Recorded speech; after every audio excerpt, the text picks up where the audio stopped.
Roll call, please. O'Connell, Here. Sharon Kelly, Here. Scott Gilbertson, Here. Doug Rowdy, Here. Pamela Garvey, She's excused. Justin Wood. Here.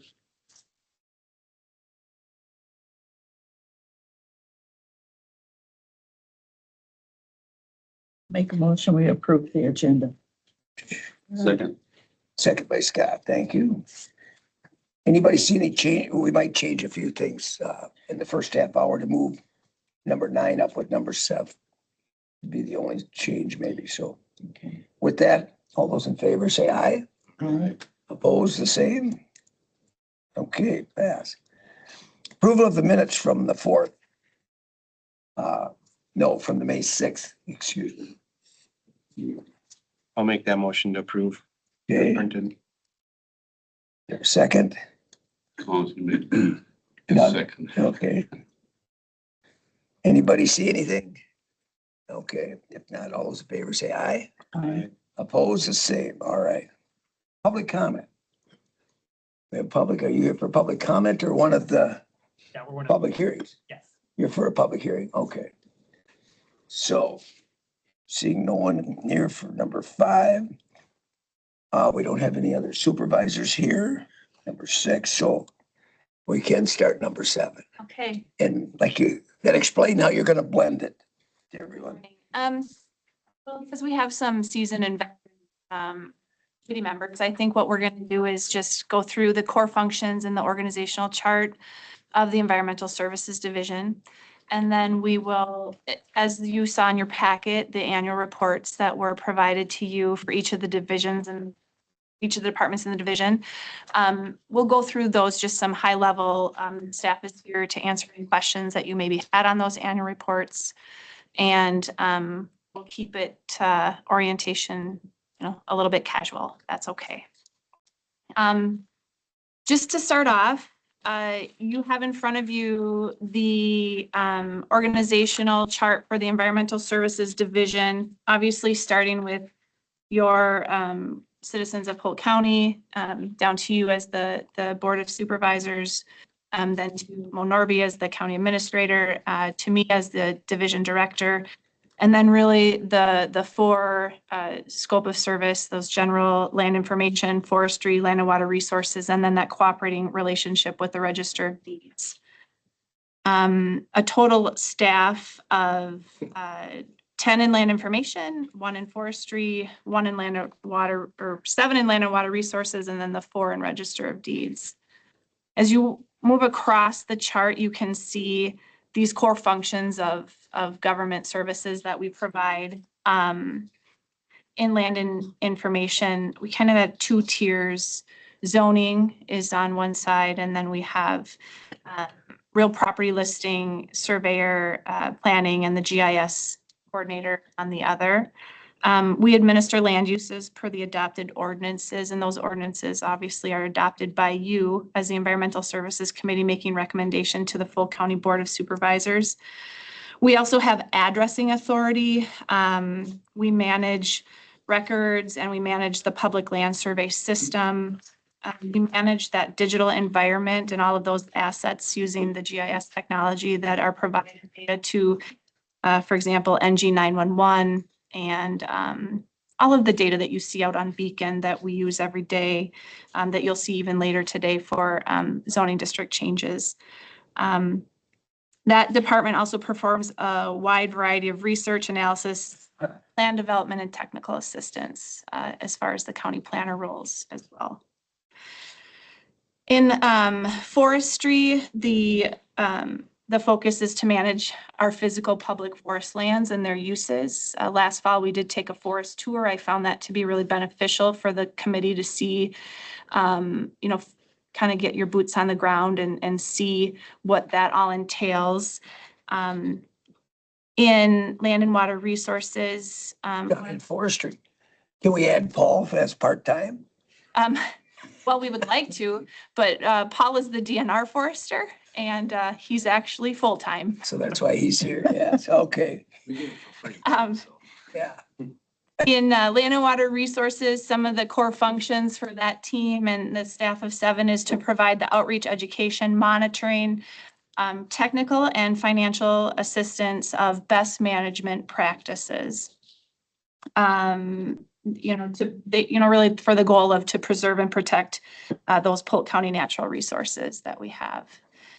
And that was cut off, that statement was cut off, I see on your org chart there. It just says best management practices 2, and you can just add in to protect the Polk County natural resources.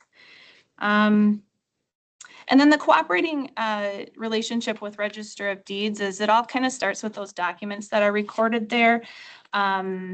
It's the I in our GIS a lot of times because it adds that information to the overall system.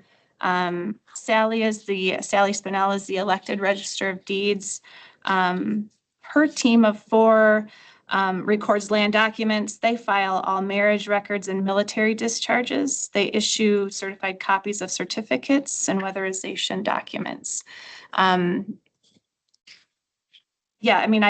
have a kind of a list of a lot of their department summary that you also received in your packets. If there's any questions on that, Sally just said that she's available to answer any questions that the committee might have. But they provide, a large service to many here in the county, including the treasurer's office, the real property lister, the land information, zoning, land and water surveyors, but then really the title companies, realtors, appraisers, attorneys, lenders, as well as the general public. So they've got their hands in a lot of areas as well.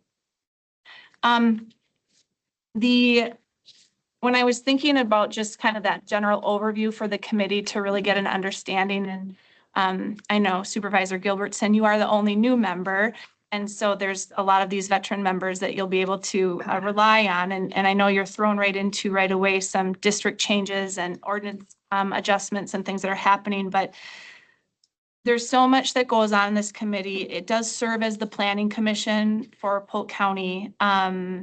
That's comprehensive plan development and revisions, everything from farmland preservation to all of the ordinances that you are in the thick of right now. It's the general oversight committee for all of those GIS, real property listing, planning, surveyor, zoning, land and water resources, and forestry elements of the county. This committee will recommend approval for grants for the entire division and all of the departments, land and water resources and land information and forestry, utilize grants from either local or state or even federal opportunities for grants. You will recommend our capital improvement projects for the division. For example, recently ortho imagery and LIDAR as the county obtained LIDAR. You serve as the zoning committee for the county, which is something that you see regularly at almost every meeting with, you conduct the public hearings and recommend updates to those division ordinances and for conditional use permits and zoning district changes as they work through the correct processes. Moving on, you serve as the land conservation committee for the county and all that entails. And there are some upcoming meetings. I know that Eric mentioned at the last committee meeting about an opportunity to attend with other land conservation committees. That one is in Hayward. And that date, we can maybe touch on that in a little bit here again, but this committee will approve timber sale bids and direct sales. You approve the annual work plan for that county forest administration so that we can apply for that administrator grant. And you approve changes to policies and procedures for the Polk County 15-year comp plan and land information plan. And again, approve that sustainability grant for forestry, the sustainable forestry grant. So just some things off the top of my head this morning I was thinking about that the committee has to do and all, the scope of services that you have under this committee and the guidance that you provide to the county. We do it all for about $1 million on the levy, which is less than 0.5% of the $23.6 million of county levy. We also do it all with, a fairly small but mighty staff to try to provide those core functions of services. I left, the county in 2018 and coming back in late 2022 and 2023, the departments really are about the same size, and there's not been a lot of change with the organizational in each individual department. So again, we just provide those services, I think for a very efficient and small amount of money. At this time, I just was going to highlight, you went through so that we can get through between 9 and 9:30, get through those annual reports as well. They were provided in your packet, but each of the team leaders is here. And again, you can see on the org chart, what we have. But if we want to just touch on, I know that in your packet, I was going to start back to front. But on page 7 of your packet is the land information annual report. And in land information, the team lead for the county planner, surveyor, the land information tech, the property lister, and the GIS coordinator is Ed Flannum, the county surveyor. Ed, you want to just kind of stand up so that just to put a name to the face and so you know who the county surveyor is. Again, Ed leads the team of 4, and then we also have a seasonal summer intern that's slated to start June 1st. Ed, not to put you on the spot to start, but is there anything you wanted to highlight in the land information plan, or if there were any questions of the annual report at this time? Yeah, just, a few things here. In 2025, we mapped 185 certified survey maps. 165 which were reviewed through the approval process or just courtesy review. We received 108 maps from private surveyors to be mapped in the GIS.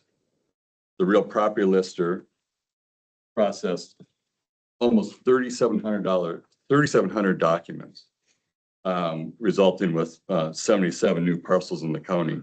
That's an incredible amount of documents for one person to go through with the help of 2 additional staff members part-time helping her. So she does a great job there. And she also helped with 2 fire district changes, which resulted in affected 1,367 parcels. So a lot of real property lister is a very busy person with the amount of documents that she is receiving and going through. GIS coordinator, he helped coordinate the new aerial photography, which is 3-inch this year. Very good accuracy. It's amazing. If you've been on the Beacon site and seen it, it's quite an improvement over the 6-inch. And he also helped other land information staff with the NG 911 GIS grant, which aided in paying for 55% of that aerial photography. Is a great help. And the planner was continuing to work on the bicycle and pedestrian plan with the assistance of West Central Wisconsin Regional Planning Commission. And just for a note, I myself had over 500 personal contacts with general public, surveyors, realtors. That was just myself. And that's walk-ins, phone calls, emails. That's just myself. That does not include Paula, the real property lister, Tracy, the technician, Brad, the GIS coordinator. And they probably take in, another 500 amongst themselves. So we are there for the public, and it all takes time. And some phone calls, emails are a 5-minute issue, and some are 2 hours. So, but we do have a lot of contact with everybody that's involved and works and lives and plays in Polk County. So that's what I got for you. Any questions? Thank you. Thanks, Ed. Then on page 11 of your packet, we have the 2026 annual zone report. If there was any questions from the committee on that particular report, otherwise Logan is also available to offer any highlights. You all know Logan Hacker. Yeah, just a couple highlights. We issued 356 state sanitary permits, which was up 11.25%. And we were the fifth most in the state of Wisconsin for sanitary permits issued. So I think that's probably the highest we've ever been. So there's a mixture of replacements from older systems and also new homes. As you can see in the third paragraph, new homes were up 35%. There was 158 new home permits. 74 subdivisions, which was also up 15.6%. And the land use permits seems to be staying right around just over 1,000 land use permits a year. It was up just slightly, but pretty similar to 2024. One other highlight, I guess we're also in charge of, or to go back, we're also in charge of the rural addressing. So we do issue those fire numbers. We work with Brad, and then the towns also help where they install the sign for the fire number. We do have a vacancy still currently in the Board of Adjustment. Greg Anderson didn't pursue his reappointment. So we are looking to fill that position. Just kind of a shout out. That's also included in here, but otherwise, if you have any questions on the graphs, or anything like that, feel free to reach out. Logan, will you remind me? I've got a couple different things where I had people contact me that I should probably talk to you about in regards to the addressing. It's just kind of FYI information for you, but I won't bring it here. Just don't let me forget to get back with you on that. There's also a public comment last night on a specific Yeah. location in the county. And so I did talk this morning with the GIS coordinator because there are some things you can do on Google to go out and try to help that process. And we do have our GIS intern starting on June 1st. And I think we'll have a project around some of that. Because that lady she was concerned about 911, Mhm. but the addresses are updated in 911. They're correct. Yeah, Jill Yeah. Stoffel, oops, sorry. And that was one of the things, I had someone contact me from, they built a new development across from where I live. And if you Google those addresses, they don't come up. But and talking with Brad, because I talked to him then about it, and he said, well, the 911 is fine. If you give them the address, they're gonna know how to get there. But Yeah. there was, Google doesn't update. Yeah, They're its own company and they don't. right. Correct. Yeah, there's been a few properties where they've called us frequently and we keep submitting the changes and then all of a sudden it goes through. So Yeah, it's, that's what Brad was sometimes- telling me. You can submit your own change. yeah, And it's up to them whether they put it in there or not. correct. Sometimes it goes through the first time, sometimes it's still, Yeah. we have some that still aren't going through, so Yeah. I don't. Yeah. And it's kind of hard to get a hold of Google. It's like, who do you Yeah. get a hold of there? Yeah, the sheriff's department has been really supportive of the address ordinance that is currently in place and some things, but yeah, we just continue to do our best to help the constituents if they're having Yeah. issues in that. Well, with 10 minutes left, we have Eric, a check with the annual report from Land and Water Resources Department. This starts on page 15 of your packet. It's a little bit, it's 25 pages and a bit longer, but Eric, do you want to maybe offer some high points on that? Yeah, come on up. I don't like this podium. Well, greetings. It's a pleasure again to offer up another year in review for Land and Water Resources. We had another great year in 2025 and looking forward to sharing some of that with you. As Sarah indicated, we have 7 staff in our Land and Water Resources Department. And to break that down, myself as the county conservationist, then we have 2 water resources staff, Caitlin Anderson and Colton Sorensen. We have a conservation specialist, Dane Christensen, who works mostly with agriculture programming and non-metallic mining. And then we have 2 engineering technician type staff persons, Karsten Peterson and Trent Kitchenmeister, and then an administrative assistant that we share with Land Information, Samantha Wasberg. We had two outstanding interns in 2025, Reagan Sorensen and Austin Mead. And if you go to my year in review here on page 4, you see pictures of them. And we really appreciated sharing what we do with them. And they have gone on and went on to seek careers in natural resource management and conservation. So some of the high points here, we had another Land and Water Stewardship Award, which you were all a part of, and offered up many thanks to citizens who provided outstanding service and support for resources in Polk County. Mark Streer and Ryan Lind of Ag Strategies, and then David Butler, who's been a long time steward of Half Moon Lake.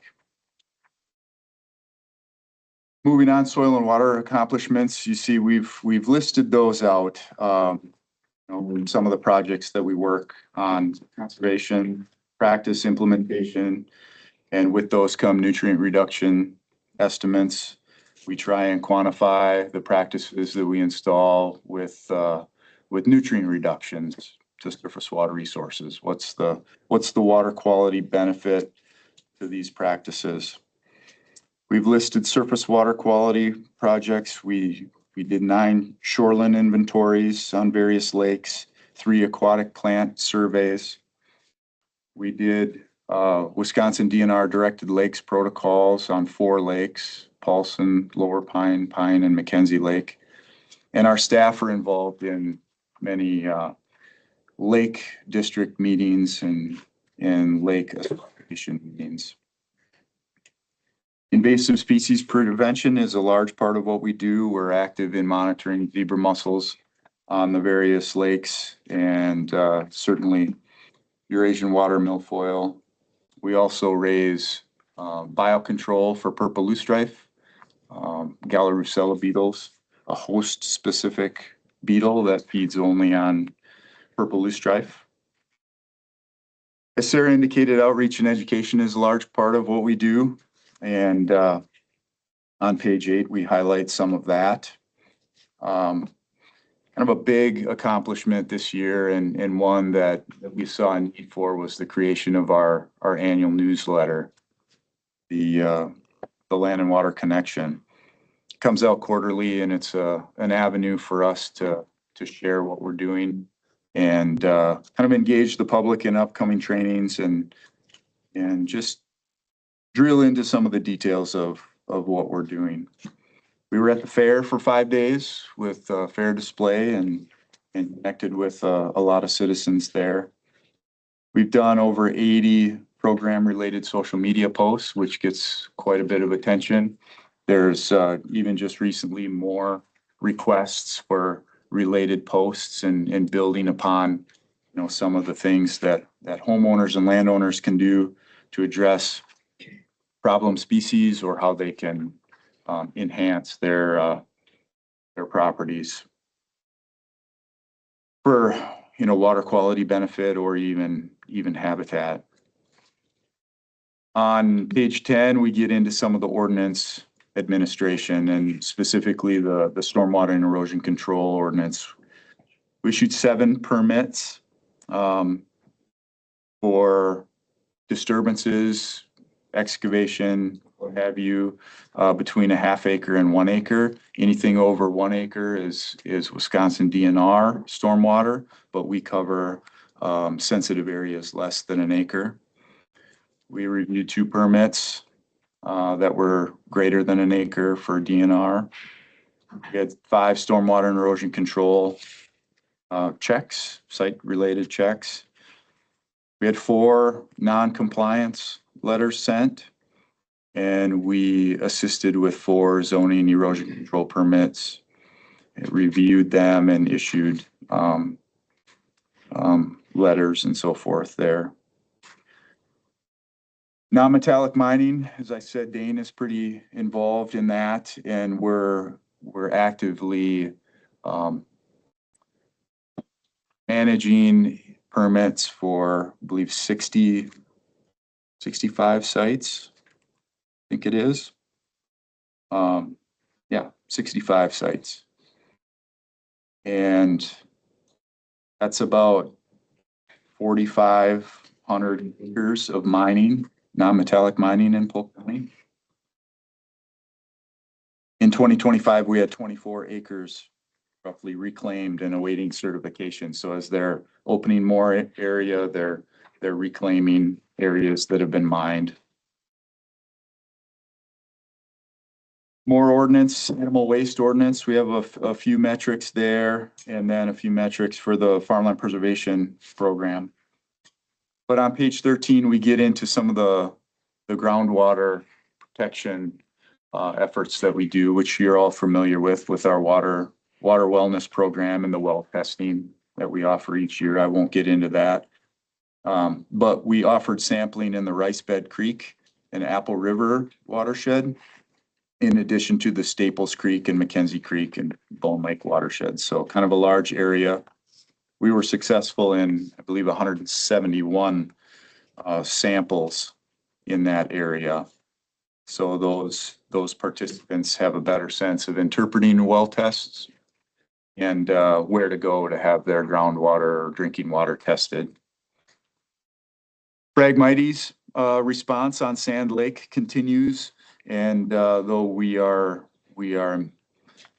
finding fewer new populations, we're still trying to protect that water resource from its vulnerability to really impactful invasive species. Groundwater on that water or on that lake fluctuates and leaving it very vulnerable to widespread Phragmites.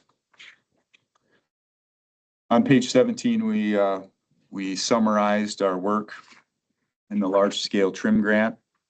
And then we featured a particular project there, a stream crossing on a tributary to Otter Creek, which worked well.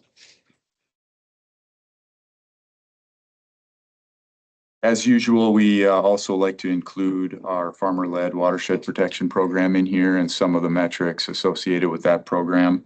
Again, that's a citizen-led program that we help facilitate. And those ag producers are active in identifying local resource concerns and finding solutions to address them themselves. As we get to the end of this report here, I highlighted the tree sale program. And last year, we were successful in providing over 6,000 trees and shrubs to our community, and it continues to be a very appreciated and effective program. And again, we had a local citizen donate some funding to provide trees to our 6th grade class in the county. So I want to express many thanks to Mr. Jim Starwalt, who continues to offer up covering those about 600 seedlings to give to our 6th grade classes across the county. Pretty generous donation. Wrapping up with our intergovernmental services, we provided help with the Public Health Department and continue to monitor for invasive species on the Clam Falls Dam drawdown. So wrapping up the report, we talked about our youth program and the poster contest and speaking contest, but those are some of the highlights of our year in review of 2025. Any questions? You guys do a lot. Yeah. No, thank you. Well, unfortunately, like we're getting to the 9:30 hour and we need to conduct the public hearing. So forestry has a lot of also statutorily guided processes. Just so you can put the name to the face again, Brent Cisco is our Polk County Forest Administrator. And I guess I'll just leave it. And Paul Heimstead is important to know as well. But I'll just leave it with this, Scott. If you need additional information on county forest or, working through that process, we can perhaps have a different time where Brent can come in and give the 15-minute spiel on all of that information. Is that fair, Brent? Okay. All right, thanks, you guys. Okay.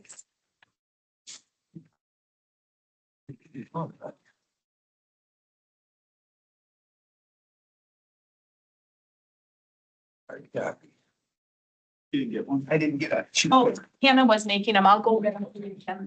paper. We gotta know you're here, you know. Good guy. Oh my God. Should have looked there. Yeah, I didn't see this. Yeah. He doesn't want to work. Yeah, he does. He really is. Yeah.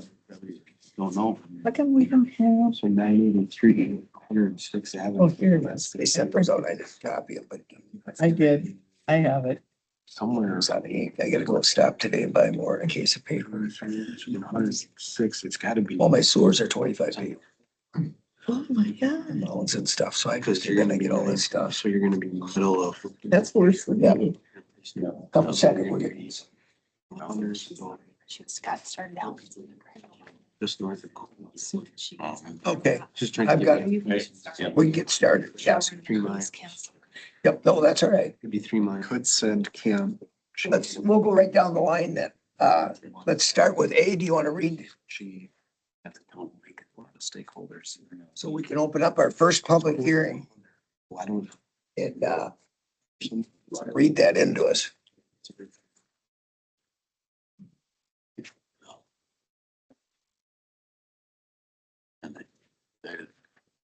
Here, All right, Seth and Laura Sweep request a conditional use permit to operate a transient lodge pursuant to section 42-237 sub D sub 4 of the Polk County Code of Ordinances for a parcel located at 983 106th Avenue, section 9, town 33 north, range 16 west in the town of Lincoln. Parcel number 032-00185-1200. And that parcel is 1.5 acres.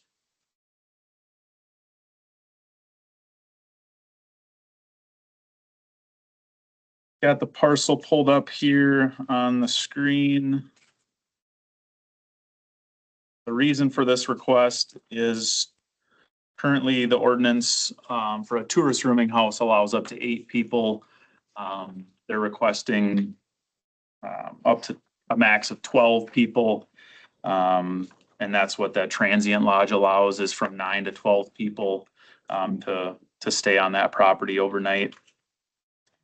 And it is a conditional use in our ordinance. Can go through some of the information. So the property is zoned residential. We pull up the zoning district.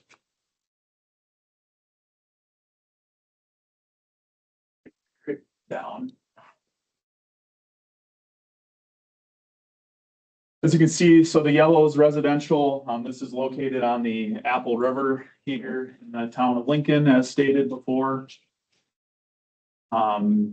There is some wetland and some floodplain, but if we zoom back in, you can see that the dwelling is on the far west side of the parcel and not near any of the wetland floodplain, or I believe it's over 130 feet from the ordinary high water mark as well. So there's no issues there. The property's accessed off of a private road, which is 106th Avenue, which comes in from the south here. The applicant does also own the parcel to the south here, 981. So they essentially, if we zoom back out, there is no other adjoining neighbors with a dwelling. There is a large 40-acre tract of land, and then you have the river to the north here. So essentially the only neighbor is themselves. We did receive a public comment from the next closest neighbor to the south, which I believe is down here at 975. Yeah, I can read that comment into, if you want to click. He might say it in his comment too, so I can read that.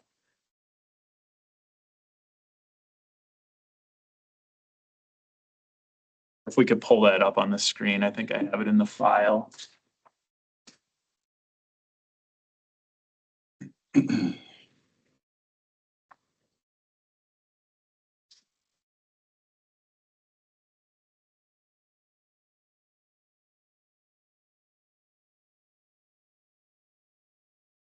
you like me to read this in? Let's read it in. Okay. It's only one page, isn't it? I believe so. Okay. Who's it from? So it is from Scott Genesek. So And use that as exhibit 1 for now. Okay. Start with, let's, so we have that marked. We have that in our pack. Yeah, but we'll exhibit it. Some of the other And people. if we want to go back before I read it in to see what parcel this is, so let's go back to the map quick. It's 0900 here, so this is the parcel of that owner. My name is Scott Genesek. I own parcel 032-00185-0900 near 983 106th Avenue at the end of 106th Avenue. I am writing to offer an opinion on the sweep's intent to use 983 106th Avenue as a short-term rental, accommodating up to 12 people. From 2020 until 2022, I rented a house from the sweeps as my primary residence in Minneapolis. They were excellent landlords, attentive to the maintenance and safety needs of the house and my tenancy. If the situation arose where I could rent it from them again, I would do so without hesitation. I own the Riverside land parcel where 106th Avenue meets the private drive servicing 981 and 983 106th Avenue. I purchased it in 2023 with the intent of building a house for myself in the future. I have no objections to the sweeps using 983 as a short-term rental for up to 12 people. Knowing the sweeps to be responsible property managers and their primary residence next door, I have no doubt the rental is managed responsibly in a non-disruptive way. I am also familiar with the house at 983 106th Avenue. I have visited there many times in the past. The recent upgrades and the repairs the sweeps have made to the property lead me to conclude that the property can support 12 people safely and comfortably. Finally, I have been lucky enough to count myself as a friend of the sweeps for more than a decade. They have always conducted themselves in a reasonable, honest, and upstanding fashion. I am confident that should any issues arise from the short-term rental property, I or any of the residents in the subdivision on 106th Avenue will be able to resolve them amicably. I apologize for not attending the meeting in person. My work schedule does not permit me to be there. If you would like to request more information, please contact me at 651-408-5342. Thank you, Scott Genesek.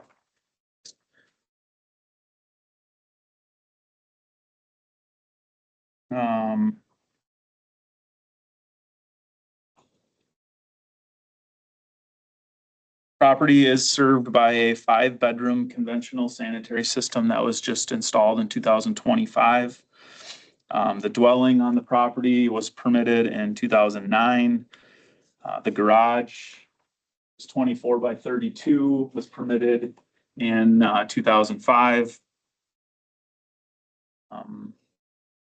They do have, the building inspector approved it for 5 bedrooms, which I believe is part of the packet, the application packet.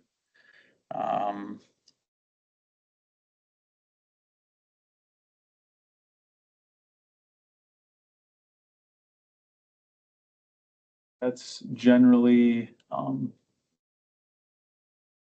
start for my report. Yeah. Okay, does it meet the other setbacks for a lodge? Is there any other setbacks from lot lines or anything that we have? I think we don't have. Not that I'm aware of, Okay. nothing more than what the original or the usual setback is. All right. Is the owner here? Do they wish to add, subtract from any of this, or if you want to come up and? No, we're a little new to this. We're not sure what we should say. So, Well, if you want to add anything to his report, or in terms of facts and figures, everything should be, we hope is in the application. Okay, The one thing that I would add is, you have to come up oh, and sorry, state your name, please, because it's, can we go together? yes. You state your names because it's recorded, so it's, My name is Seth Sweep. My name is Laura Sweep. And I think that I just wanted to share and add a little bit about the path that kind of got us here today. This is, the house is actually my parents' house before they passed away. And some of you may know my dad, Dale Richardson. He was very involved with the weed harvester program on the Apple River. He helped to found that there. We bought this house from my brother who had purchased it from my dad. So this is not a corporate investment thing. This is very much a family affair. When my brother talked about wanting to sell it and move away a couple years ago, we started talking with the county a couple years ago, trying to figure out what was possible, what was legal, what we needed to do. And in our correspondence, which we don't have in our packet, but we do have the printouts of this, we were talking with the county representative who indicated to us that the maximum occupancy was 2 times the legal number of bedrooms, which at that point, the septic system limited it to 3. There were 5 rooms in the house, 4 of them, one of them was non-conforming, so it would have been a bedroom if we would have added wardrobe and an egress window, and then it brings it to 5 if we do those things and upgrade the septic. When we went to purchase the house, which was last year, we reconnected with the county representative and said, have there been any changes? Is this still correct? And they said no changes, and then recommended that we look closely at our septic to make sure that we had 5 legal bedrooms. So at that point, we did all of those things. We replaced the septic completely. We upgraded it. We put in an egress window. We did all of these things so we could have 5 legal bedrooms instead of 3 to 4.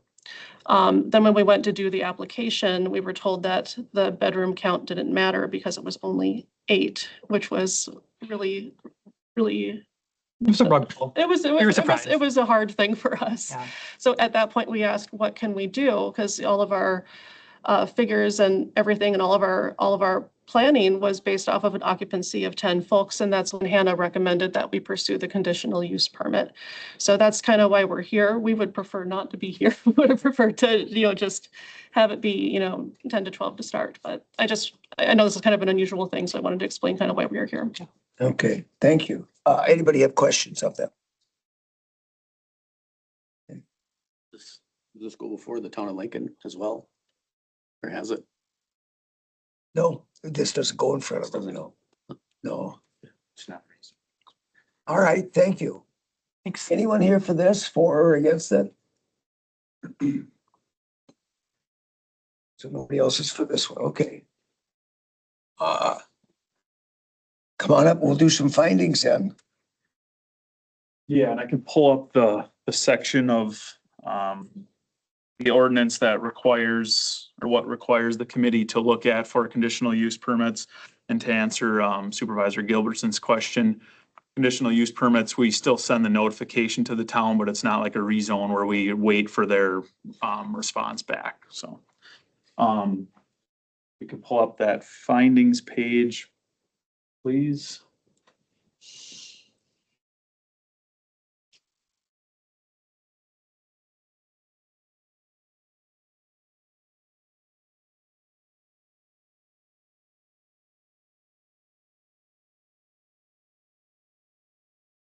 We scroll down first, for the conclusions, it's normally included in there, but if we scroll down, it explains what a conditional use permit needs to prove.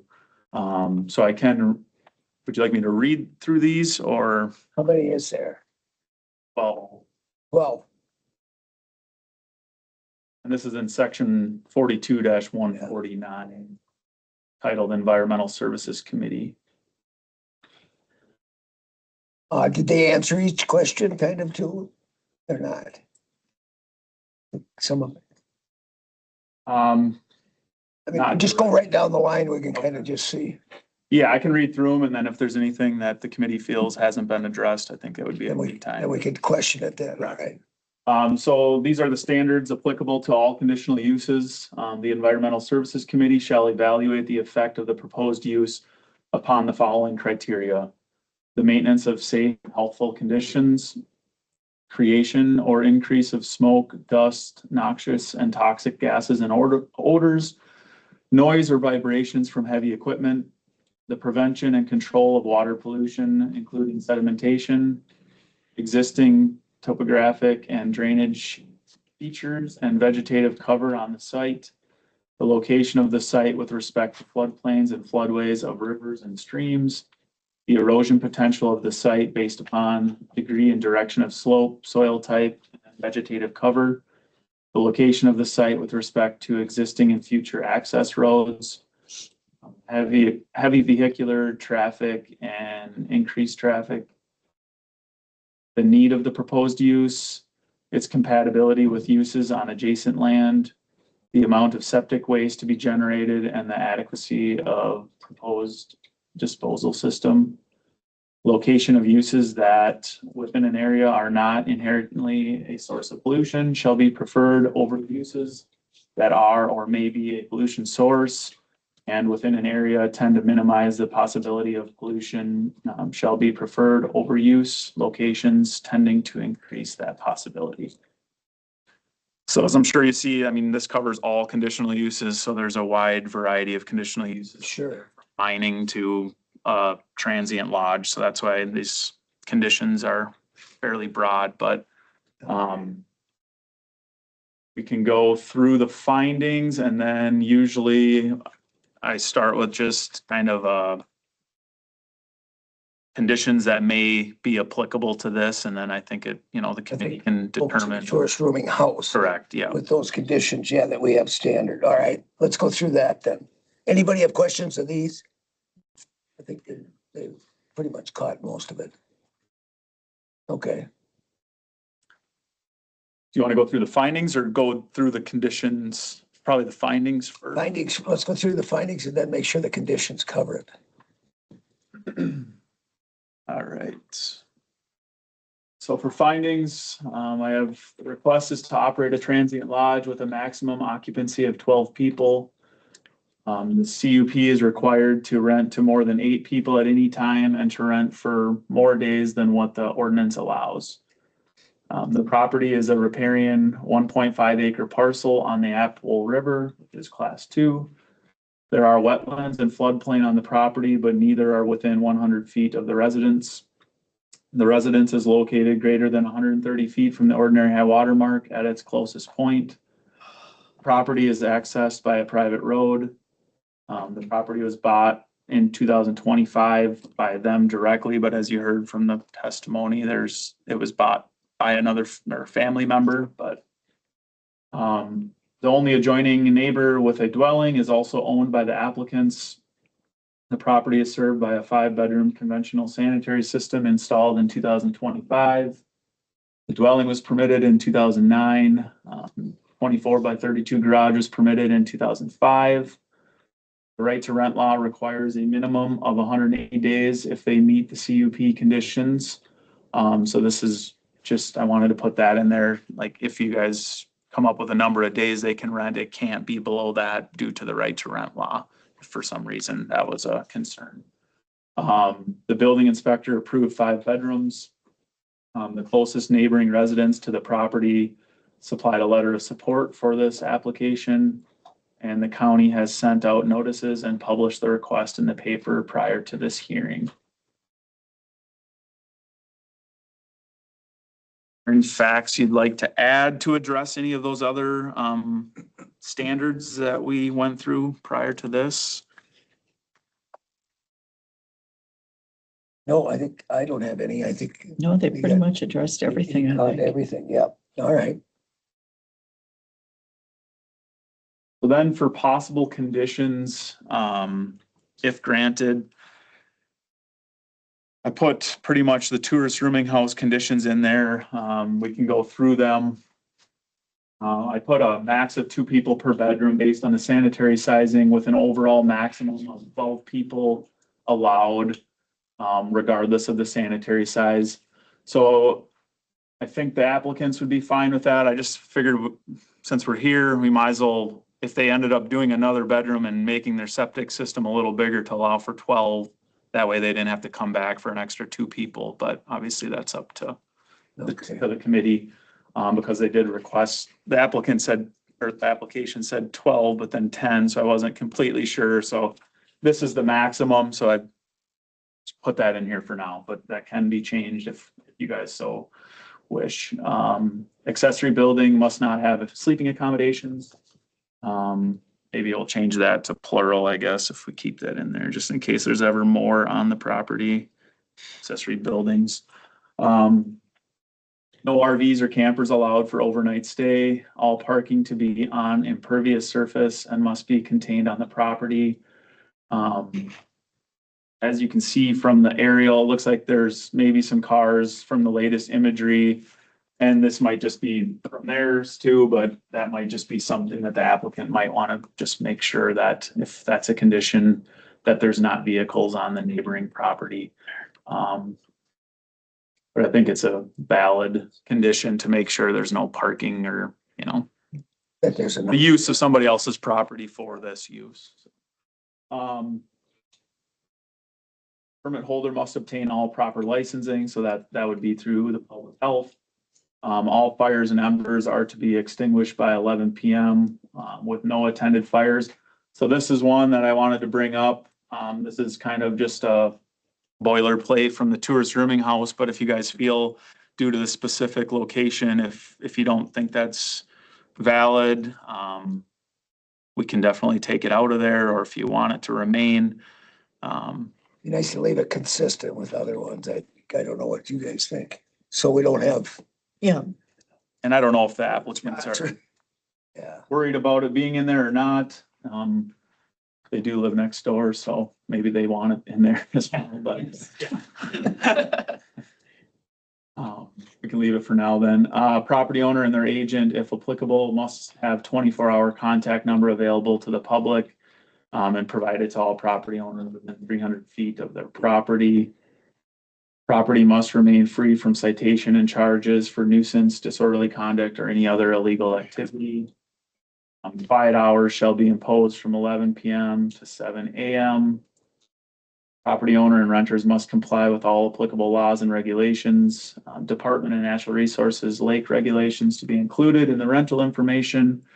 Lake Association rules to be included in the rental information, and the owner is responsible to state and local jurisdictions for compliance with fire regulations. Any pets on the rental property must be on a leash unless they are on public property. Property lines must be surveyed with boundaries clearly staked by a professional land surveyor. All conditions that apply to renters shall be included in the rental information. The zoning office can require additional building inspections performed by the local building inspector annually at the operator's expense. I don't think we've ever done that one, but I think it's in a case where if somebody says, hey, they've, added 3 more bedrooms, it's something we can request to confirm that those are legal bedrooms, but. does the one about staking the property, is that relevant here since they own the property? You would own the property to the west, I guess, that where, like when you go back to the picture where it shows the cars over the property line. Who owns that property? That would be the Hubers own that property, and they were included in the application as nearby property owners, but their dwelling is on the far side of that 40-acre lot. So it should. We did be marked, recently yeah. have a survey and have it staked as well. Yeah, Okay. it should be Okay. marked then.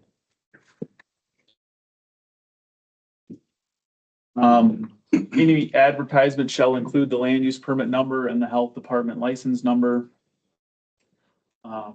Conditional use permit shall be non-transferable to another property owner. The permit holder shall notify the zoning office in writing upon any ownership transfer. So that's where if we keep that condition in there, there may be areas where other conditions aren't needed because they currently own the property next door.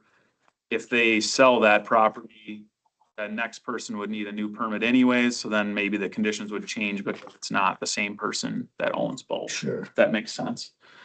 On I highlighted this next one just for discussion. This is one that's been in a few of them.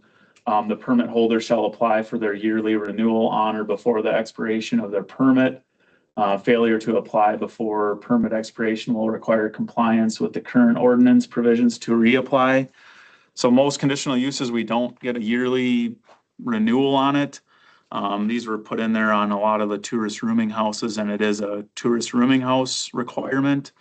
But I'd say if this is handled as a true conditional use, that doesn't necessarily have to be in there.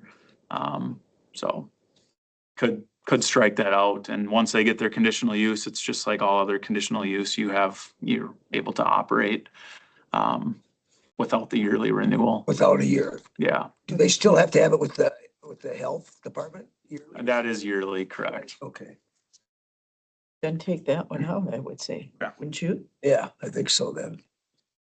You guys? Yeah. The next one I highlighted, this is from other ones as well, but a minimum rental period of 4 days at any given time.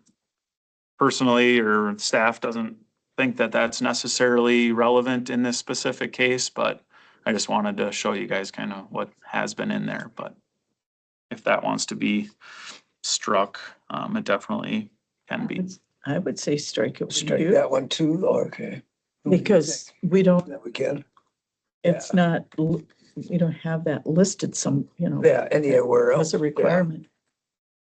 A visible and accessible fire extinguisher that has a current inspection shall be provided to the renters. The property owner shall provide Wisconsin Department of Revenue seller's permit, sales and use tax number to the zoning office. Applicant shall provide a dwelling unit floor plan indicating bedroom, fire extinguisher, and exit locations in case of an emergency to the zoning office and renters. A site plan indicating parking location shall be provided to the zoning office and renters. Max rental of up to 180 consecutive days per year. This is another one I highlighted, that doesn't have to be in there. If you feel the conditional use, if there's no reason to limit the days, it can be unlimited days. So that's definitely, you just can't go below 180. Can't go below 180 But it doesn't have to be in there either, and it is a conditional use permit, so. because it's a conditional use, not a regular permit, okay. And that's the difference on this, where you can allow more than 180 days is Mhm. because it's a conditional use, not a regular Yeah, permit one. application. So I don't know if you guys want any day restriction or just nothing at all, or? You struck out Strike the it. minimum, I think. Yeah. that's Strike. I'd consistent. strike it. Be consistent and strike out W2, so Q, R, and W are struck from the regular conditions, okay. And then buffer vegetation shall be protected and renters shall be notified of no vegetation removal policy. An applicant to provide zoning office with a copy of the owner's most current handbook.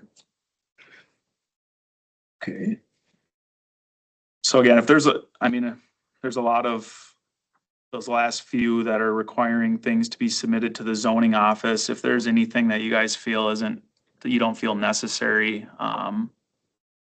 it can definitely be removed from you this. think you need their handbook? That last one?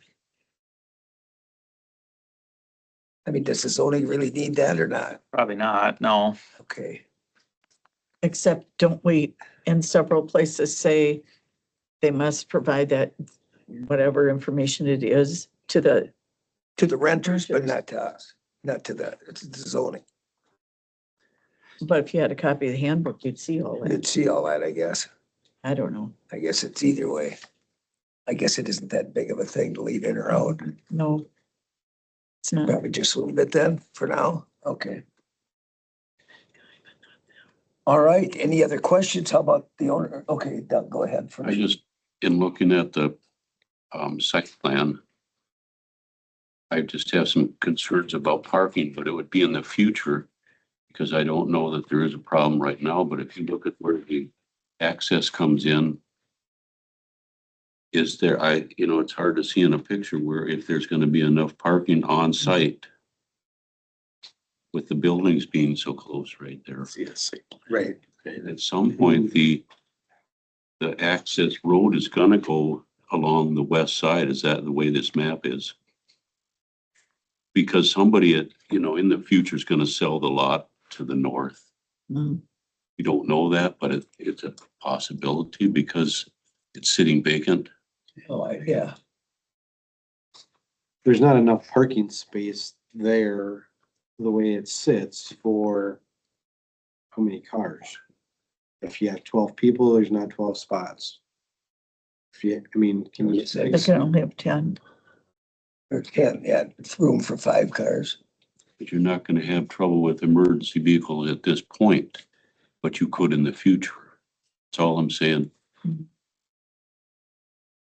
See, that's on a private road. I don't know, we got Ed here, but I mean, that's where there's no turnarounds or anything on a private road. It just goes into somebody's Yeah, driveway. and if that property to the west and north there's ever to subdivide, because right now it's a large parcel.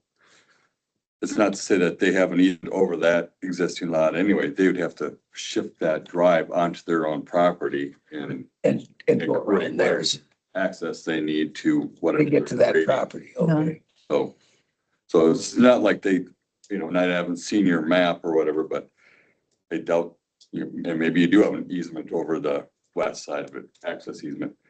And highly doubt it with the position of the house, so anything that happens with the property to the west, they would have to ship that, come off that private drive and onto their own property. Onto to their create own. Yeah. access. Yeah, if they access it that way, yeah, they could come from a different way too, couldn't they? Okay. I guess one question for the applicant may be, what if they have a number of vehicles maximum that they allow or not, or if they feel there's adequate space for parking? We can address that. So looking at that there, those 2 cars are my brother and sister's cars. I have no idea what. Usually when we have like construction workers or our friends come over who are parking there, they park on the gravel driveway that's between the detached, that goes to the left of the detached. So the blue is Trap Rock? That's all traffic. Okay. So there's adequate parking for, I'd say, at least six to 8 cars there. And if you think about it, when we're renting this house out, it's going to be rented as a unit. There's not going to be 12 cars with Yeah. 12 individual people there. Sure. Probably 2, 3, 4. Yeah. So I have no concerns whatsoever. Parking, okay. I also just wanted to double check. I lost track of what you were talking about. Are we also striking the minimum number of 180? Yeah. Yes. But I don't want to be that much of a landlord. So I prefer to rent a fewer days. So that's great. No, The minimum, yeah, because you just mentioned that we can't lower it. We can't make it lower, but you can do whatever. you can do whatever you want. Thank you. No, for I that. know. Yeah. Yeah, you don't have to do. Yeah. Yeah, you can do 50 if you want. Gotcha. Perfect. But yeah, that's all trap rock there. So Okay, that's all. that's, the blue is Trap Rock, okay, But there's no cars where those. sure, So, I mean, okay. so who maintains that private road? You do. Why does that matter? Egress, spring and fall, fire, ambulance. So there's more- Yeah, but it's a private road. Yeah, but you still gotta get stuff in. Yeah, but we don't address that. It's just a question. Yeah. Yeah, I think it'd be along the lines of safety is what you're going for, right? Yeah. sure, for more safety that it's, if something would happen, could they get in there? Cause yeah, if it's the property owner and you can't get in there, that's them. But if they're having people rent it and then someone can't get there, then it's, a little bit different, but. How many houses are on that private road? Just those 2? So the town road ends right there at the end of the green. Oh, okay.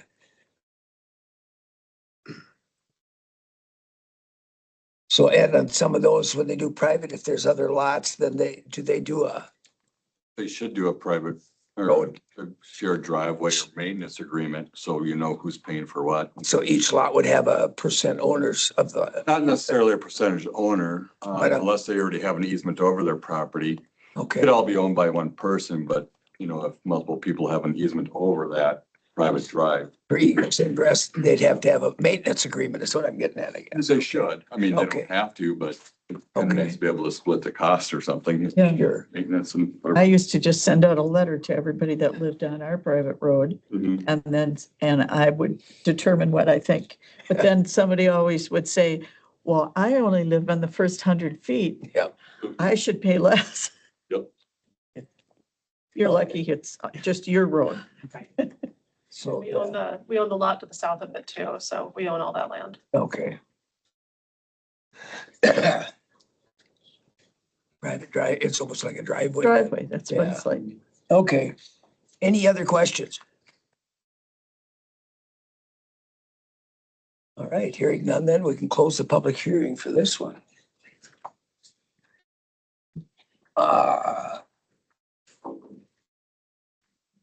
We should take it up right now then. Take up a motion or any more discussion for or against, or the conditions, or what everybody's thinking right now. What's the staff recommendation on this?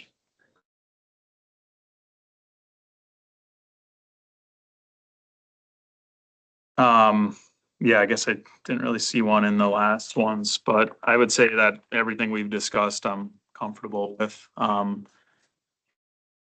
I don't know the best way to address to make sure that EMS and stuff can get there, but I think that's a valid point to bring up. I don't know if they've ever had them look and make sure that, confirm with them that they can get back to that property, but, They've been back there. Yeah. before. okay. Well, with the sewer and all the work, if they had that done, they had big equipment getting in there. So, My question comes more for winter time when you Yeah. have an 7 or 8 foot goat path and you're trying to get a fire truck down it. yeah.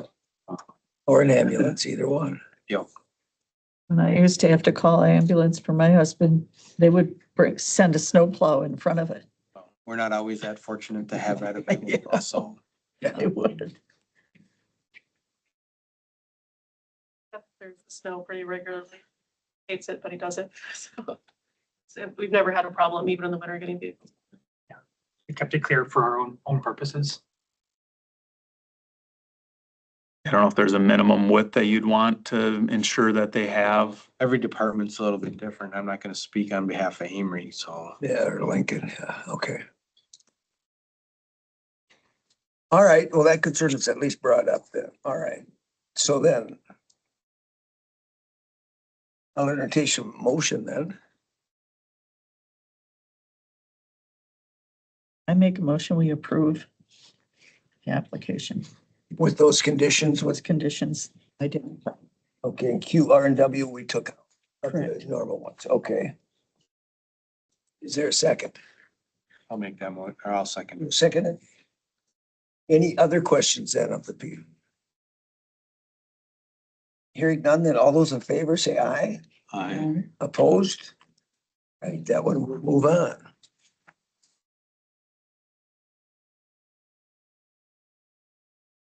Yes, okay, B. Buy and sell. Yeah, it's never done that before.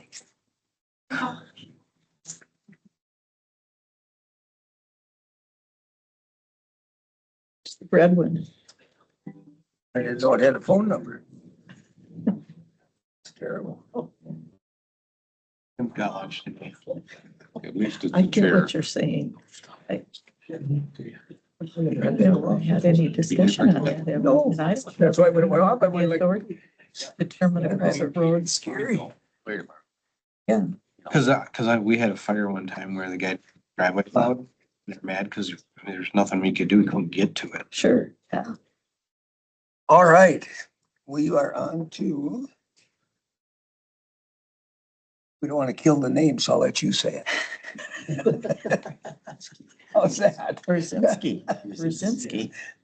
Stanislaw and Delphine and Brzezinski request a variance pursuant to section 32-68 sub D sub 2 of the Polk County Code of Ordinances to create a buildable lot that does not meet the minimum size requirement for a proposed parcel located at 2071 Breezy Lane in section 22, town 35 north, range 16 west in the town of Georgetown, parcel number 026-00932-2000.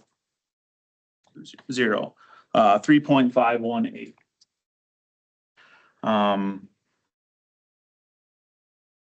So it's a little bit unique. We do have, and we can exhibit this, a purchase agreement between the current property owner, and the applicant is actually the owner of this property currently. But they are the ones requesting the variance for a lot to be subdivided out of that other parcel. So I think it might not be a bad idea to exhibit that, just to show that they do have interest in that property. All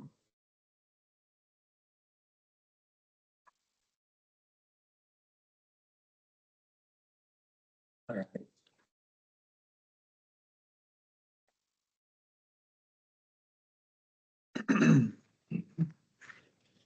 So if we could pull up the zoning district map.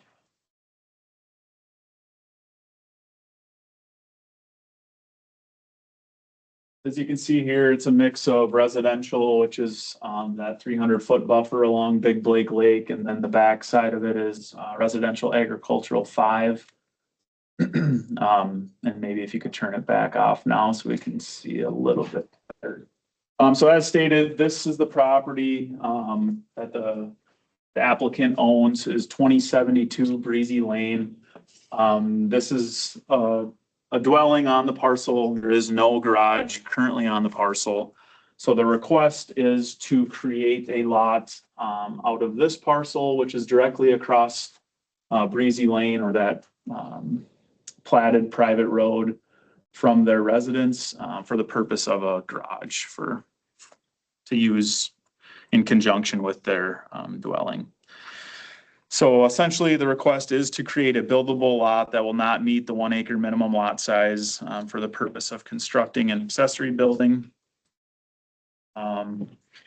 This lot is lot 2 of CSM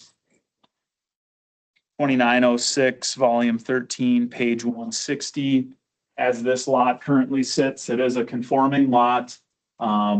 With the request, that lot can stay a conforming lot, so it's not a case where their request is going to make this other lot non-conforming due to the applicant's request. That lot was created in 1999.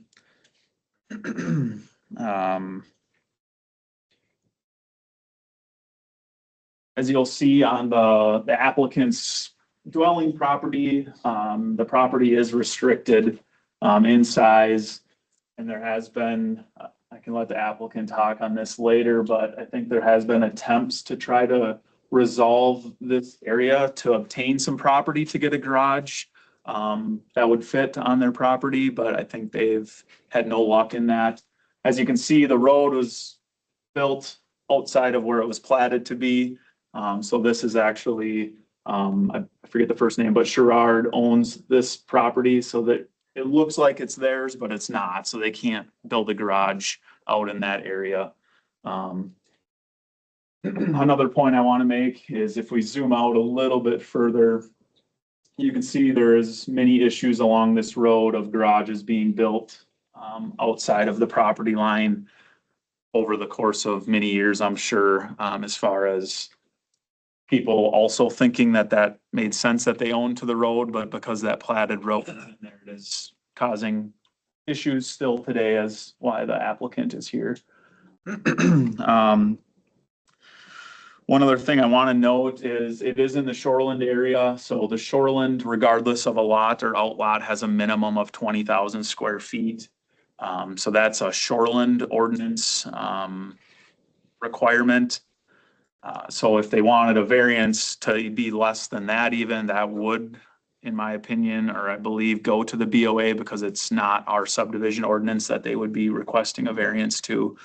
But I believe they're requesting a lot to be at least that minimum size. The proposed lot, and I can let the applicant correct if I'm wrong, but I think the proposed lot would also be accessed off of Breezy Lane, directly across from their dwelling. I don't believe we received anything from the town of Georgetown, but they would be required to submit a town board checklist as a part of this subdivision. So they would also see this, request.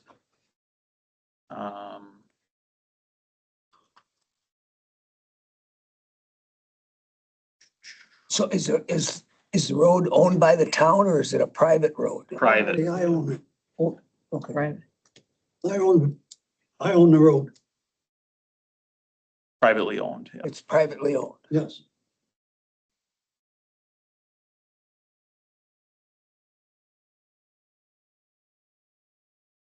Is it privately maintained then? But I'll ask him. If you don't know, we'll have you come up and speak. Do we I'm know? not sure. Okay, we'll wait till he comes up then. All right. How, do we find out how old is this plat? From the, it's pretty old then if it's that far off, isn't it? Yeah. 36? 56 was the plat? Okay, that's why. The original plat of the land. You want to look at, I have all the papers right here. All right, we'll see what you have left and then we'll have you come up. We zoom out a little bit to see But- where the private road comes in and out. Oh, okay, yeah. Yeah, so Well, it has to come out. Yeah, we're recording, so then I'll have you come up. Please, yeah, thank the you. private road dead ends up here, and then it travels south, which eventually makes its way past the campground. And then it's 90th Street, which is still a private road, and then it gets out to a town road, which if we go to the left a little bit further, it's a ways out there. So the closest town road is 90th Street. Wow.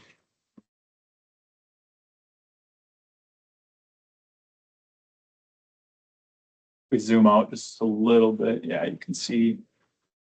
So it's a big U-shaped, private road there. Yeah.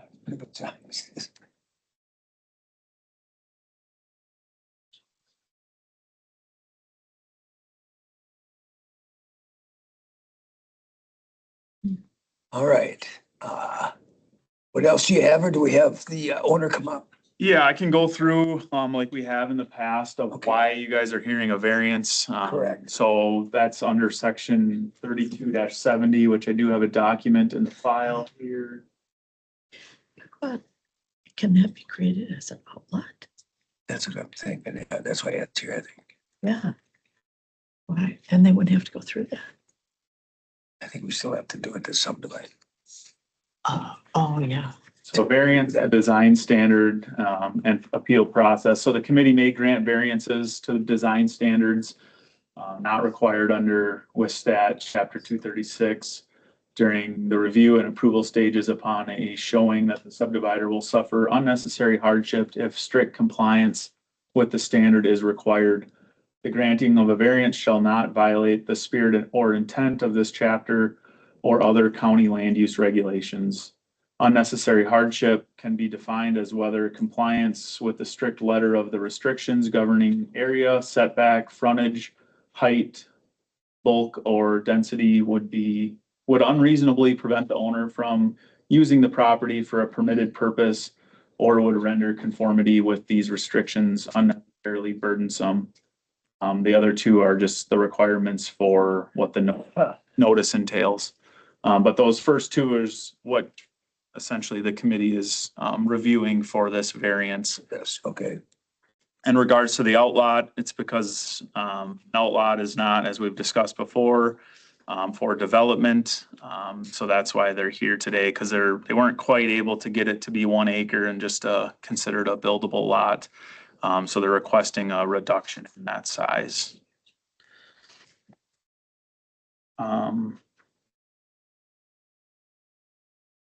They have a size they're asking for there. Yeah, so if we could pull up the application, Pull that up I and think just, it's a little bit up in the air, but they had a rough draft in the application. I think it's all the way on the last page. and it came out black, so it's Yeah, it's a little bit, hard to see.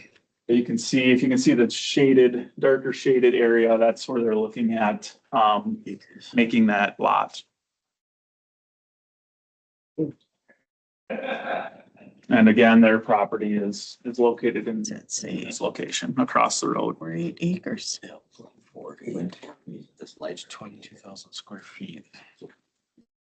Yeah, maybe when you come up. That's, there's no sewer well from that other house on that parcel.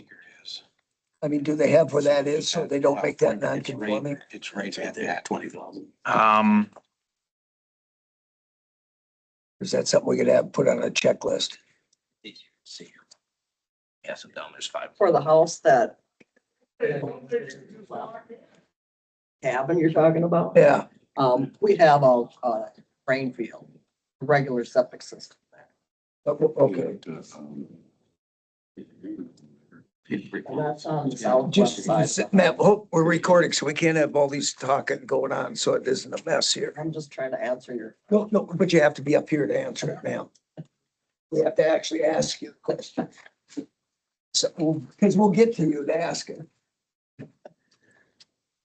It's just if we're talking over each other, nothing's gonna get done. Okay. So that, well, the square footage comes up to what, 0.48, what is that? It's a 20,000 or so. It's right there. It's- Pretty close. Does it say on that? Excluding Six. road, Is that 612? Does that say? by one, okay, 20,908. okay, good eyes. Okay, so it does meet that. Okay,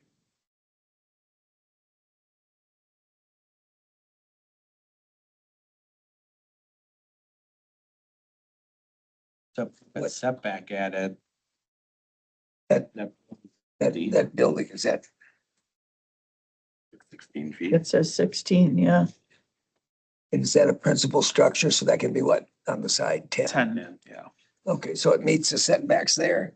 And I think, We just have to find out where the sewer and water and everything is. Yeah, yeah, and I think the applicant might be able to explain, I think they're, have full intention of meeting all the setbacks and everything. This is more of visual to see, you know, where they're going to be located, but I let them speak on that. I think that's all I have for the initial report. We want to okay. move on to them. Yes, then we'll have the applicants come up. So now we can ask questions, okay. You come up. I'm Stan Brzezinski, and this is James Dodge. He's the potential builder. Okay, So we tried to bring everybody here we could, so sure. all the neighborhood right there, so Right. all here. I've helped a few customers do variances in the past, usually at the township level, but just jumping in to help here. Okay. You have questions for me, I'm sure. The question, I mean, for the setback, we see makes it the 20,000 square feet. Now, is it taking their driveway away and you have to put a new one in? If you would put that map up, I will tell you exactly what my plan is to do. Okay, We don't have a physical plan to build a building yet until this gets approved, because I didn't want to pay Sure. for something I'm not going to use. okay, I'm going to use this, my house is right here. correct. I'm going to build a garage. Right in the front. All this other stuff is going to be grass. I'm not building anything.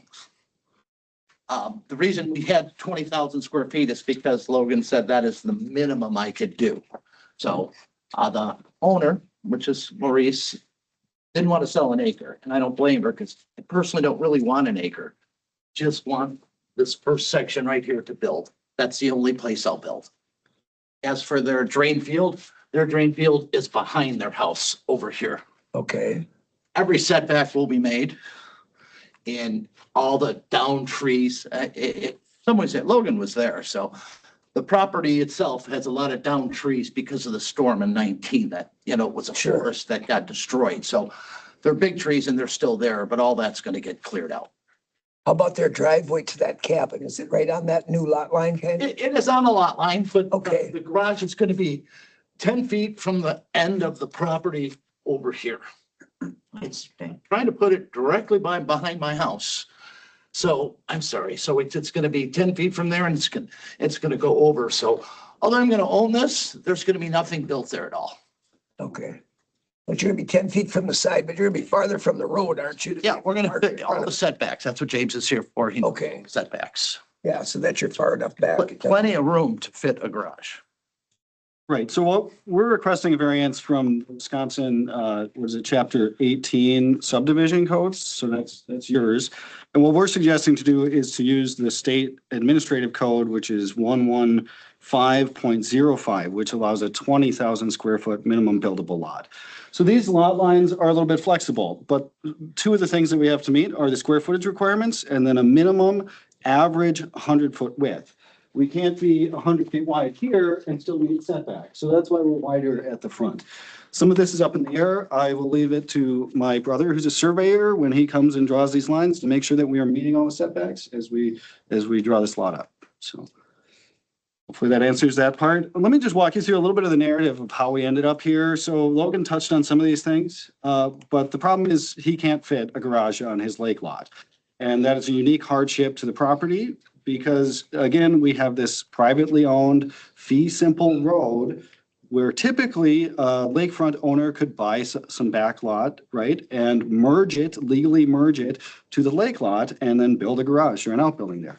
That can't happen because there is private property in between the two parcels and we cannot legally merge the lake lot with the back lot. So that, again, this is a unique hardship, and you saw on the map as well that the lot lines for the privately owned road jut aggressively into Stan's property right on that corner. So he has even less buildable area than most of these lake lots. We think that the garage is not a luxury, but a necessity. This is a real hardship. It's a permitted and an allowable structure, and it's necessary for the secure storage of all kinds of personal belongings, including vehicles and tools. Without a garage, what ends up happening? People leave their stuff outside. The weather deteriorates it and it creates visual clutter, which is not desirable, especially on a lakefront property. This hardship, one of the parts of the variance is that we have to show that this hardship is not self-created. So did Stan do something at some point with property acquisition or anything like that created this hardship himself? And the answer is no. The private ownership of the intervening road is a pre-existing circumstance. And also, as he goes to purchase or look at purchasing the back lot, knowledge of zoning rules is specifically not considered a self-created hardship in your guidance. So again, just to summarize, the variance that we're asking for is instead of the 1 acre minimum buildable lot, we're asking you to instead use the standard established in the Wisconsin Administrative Code, that's 115.05, a 20,000 square foot minimum buildable lot. Along with the variance, we are offering limitations on this property.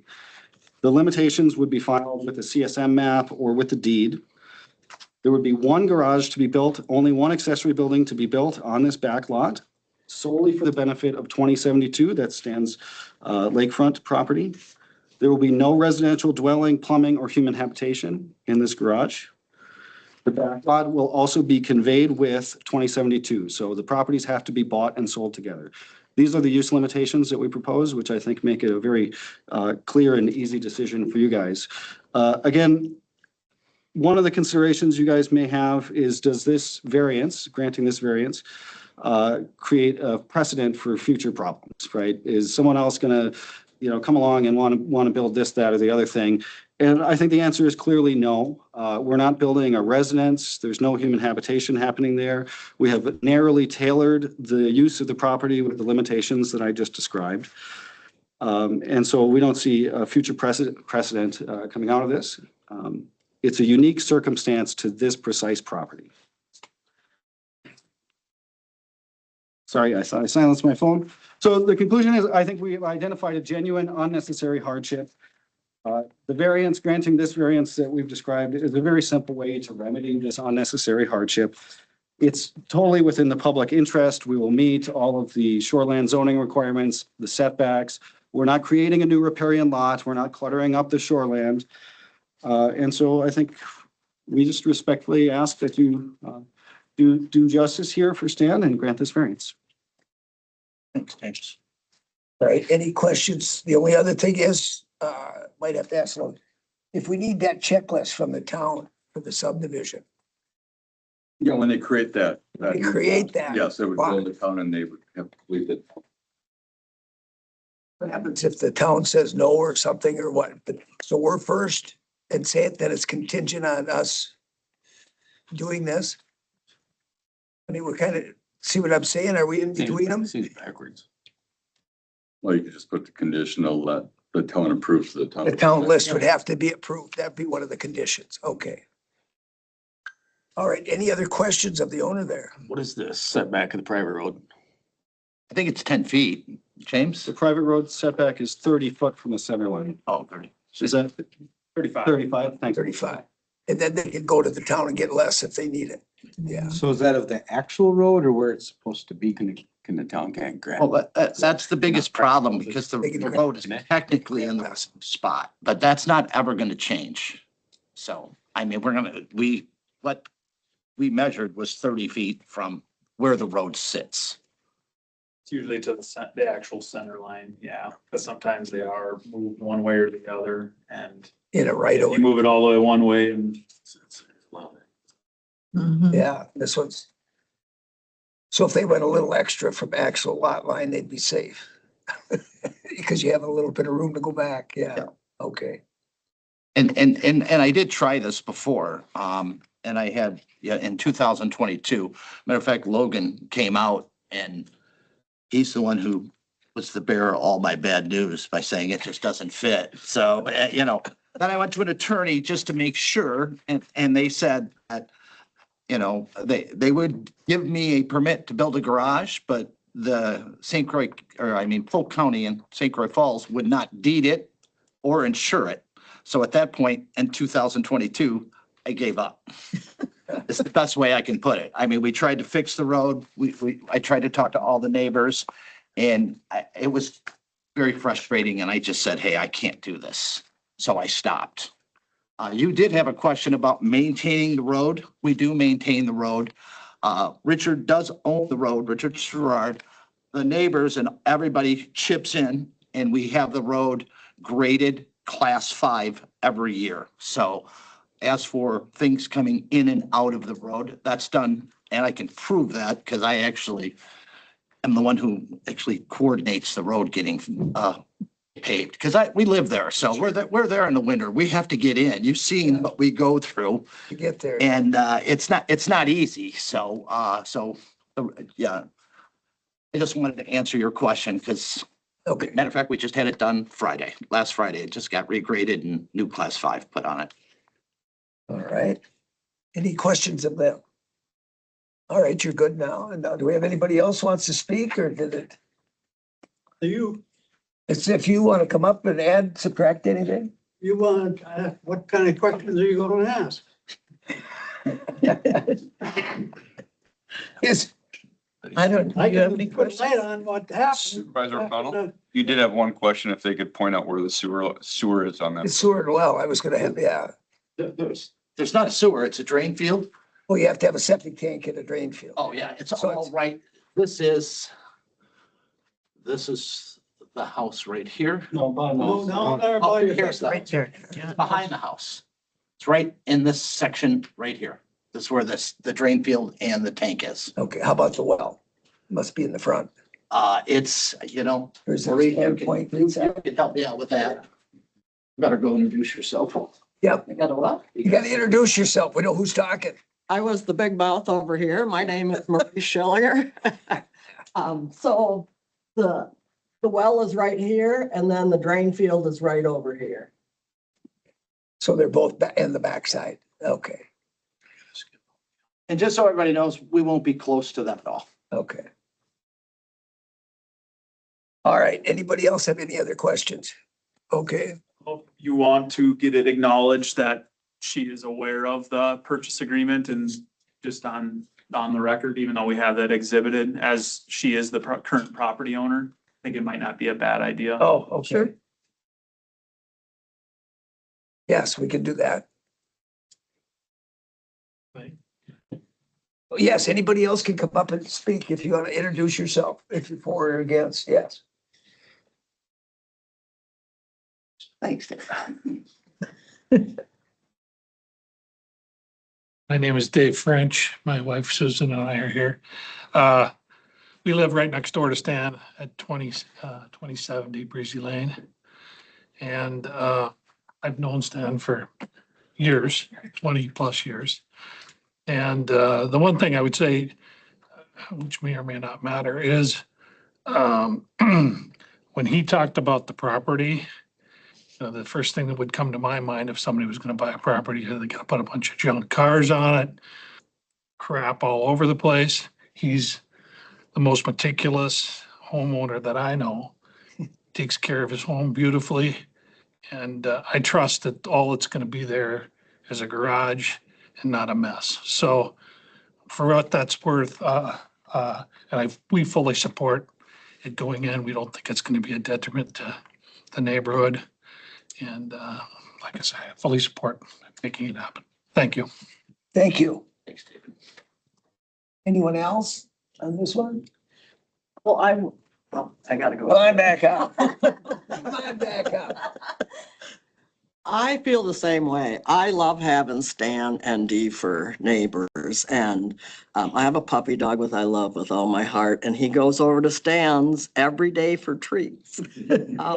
I'm very happy to have Stan there. I'm happy for the garage, and I even get to use part of it. So, and behind the garage, we're gonna put a garden. So that's what we're gonna do with the land that he's not using, just put in a big garden. So, yeah, so we love Stan, and I hope he gets his garage. He deserves it. Thank you. All right, Logan, come on back up then if nobody else is.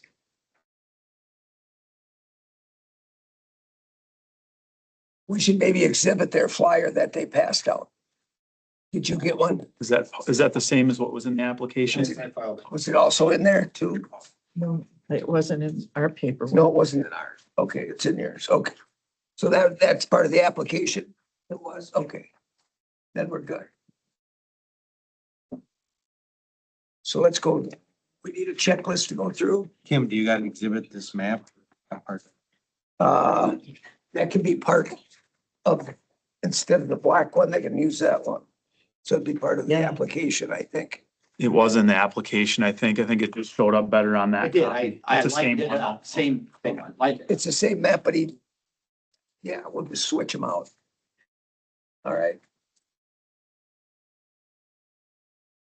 All right, go through what we need to go through there. All right, so I got some findings of fact up here.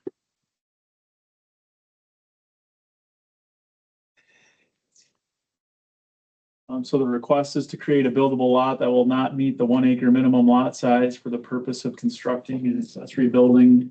The proposed lot and accessory building will be used in conjunction with the primary dwelling that is across the platted roadway located on lot 4 of Sherrard Plat. 2072 Breezy Lane is that property. The dwelling was already in place when the applicant purchased lot 4 of Sherrard Plat in 2021. The parcel with the dwelling doesn't have a garage and is restricted due to the size of the lot and the location of the platted private roadway. Lot 2 was created in 1999 via certified survey map 2906, volume 13, page 160. Lot 2 is zoned for both residential and agricultural 5. Lot 2 is currently 3.51 acres and conforms to Chapter 32 Polk County Code of Ordinances.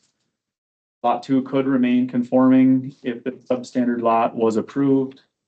NR 11505 sub 1 sub A 2 requires all lots in the shoreland area to have a minimum of 20,000 square feet if they are not served by a public sanitary system.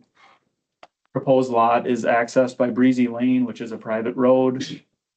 The town of Georgetown is required to submit a town board checklist as part of this subdivision.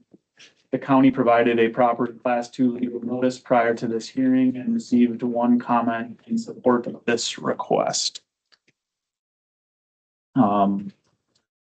Scroll down, I have some conclusions. So under unnecessary hardship, the applicant is restricted from having a reasonably sized accessory building on the same lot as their dwelling. An accessory building is an allowed use. In the current zoning districts, the applicant purchased their property with the dwelling already in place. Physical property limitations. Breezy Lane currently has several non-conforming accessory buildings due to the location of the platted private road. The creation of this lot would create a conforming structure without any encroachment on the private road. Not contrary to public interest, the proposed lot would not allow for an additional dwelling to be placed on this private road, and the lot would be used in conjunction with the lot directly across the road, so there would be no increased traffic to the other property owners.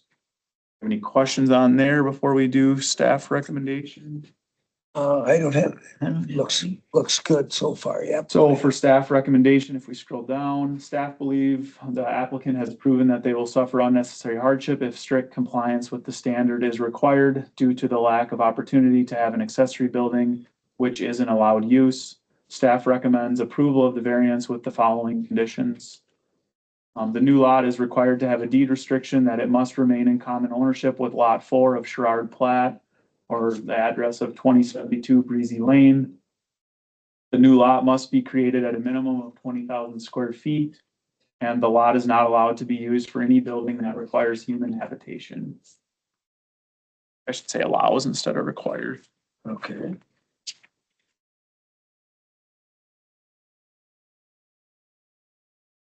Did they say they want to limit it to one accessory structure? Would be a condition to that one. In that, and Building. We add that as a condition to just, Should, yeah. Try to get two on there. They could add on to the building, make it bigger if they had to. Not doing that. Can't afford it. Kim, that was in this, that their That's right. backlot may contain only one story garage structure for the benefit of the principal dwelling. So they had suggested that, but we didn't have it for a condition for us. So we should put it in as a condition. Okay. That's, I thought I heard him say it. Okay, Had a condition about the town checklist. yeah, that it would be contingent on a town checklist. yeah, I mean, it's just gonna be, I think that's normal process. So I don't know if you, because we wouldn't allow a subdivision if we don't get the checklist back. This is just allowing them to do it. And if the town says no, then yeah, we wouldn't let them, do that. Okay, So I don't know if it really needs to be a condition because it's just already something that. it's already a procedure. Yeah. For subdivision. Fair enough. And then it would be numbered as an outlaw, or be made as an outlaw, so Ed would go through all of that to check it. Yeah, the whole thing, the certified survey map will be. Come through you. Yeah, But it would be considered an actual lot, okay, just with the restriction that it's only for accessory buildings. Yeah. okay, Hogan, can I ask a question?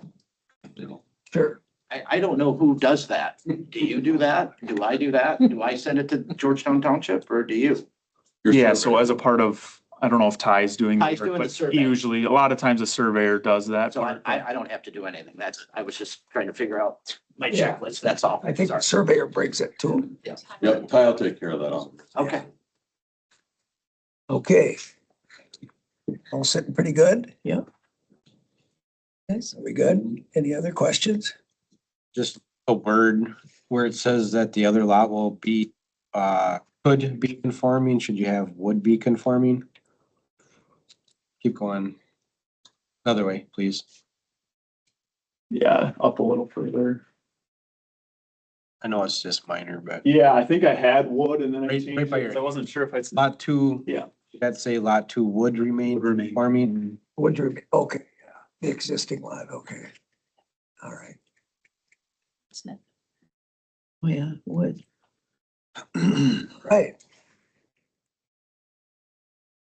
Ready? so with that, I would entertain a motion. I'll make a motion. We approve the variance application as proposed. All right, do I have a second? I'll second that. Second from Scott. Any other discussion? Hearing none, all those in favor say aye. Aye. Opposed? All right, it goes through. So I just want to say thank you. Logan, thank it you. was a It's been a 3-year battle, so I appreciate it very much. Thank everybody. Thank you. We appreciate your time. Yes. Thank you, guys. Guys, have a good day. You too. So let's like have a good what party? I mean, what you were saying? Okay. Thank you. Thank you.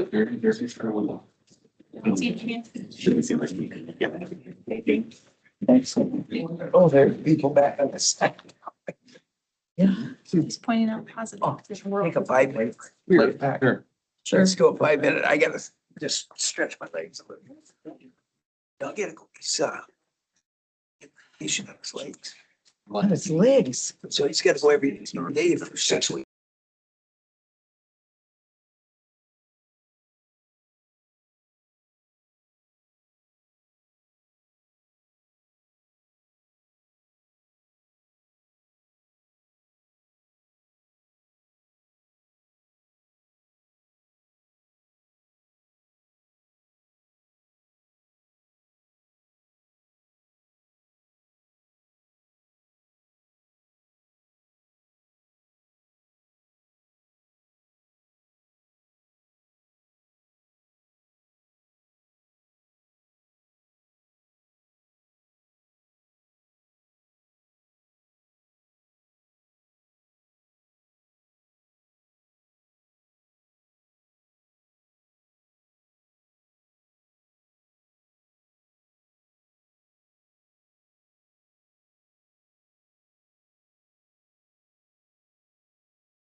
Yep, let's get this next one going. Some money gets involved.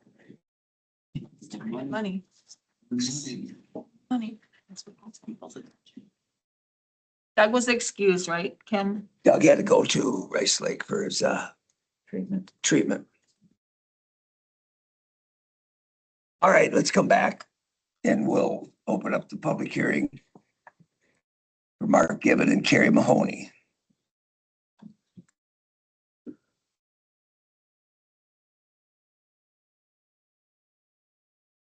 Right.